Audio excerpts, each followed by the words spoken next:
Pa ring makalabas ng kulungan si Amadeus Fernando Pahente o mas kilalang si Pura Luca Vega. Ang kontrobersyal na drag queen dahil sa kanyang performance na ama namin at paggaya sa Black Nazarene.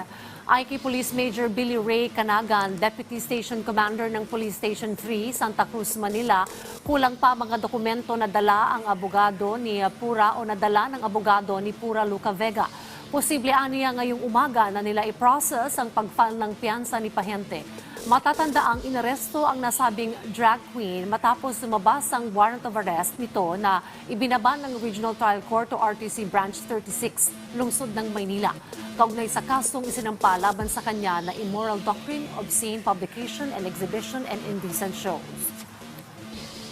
Pagpunta ng lawyer niya rito is medyo, although late na, kulang pa yung mga dokumento na kailangan po. So siguro baka nilakan na rin ni Mr. Lawyer po, ni Sir Lawyer yung mga kulang yung dokumento kanina.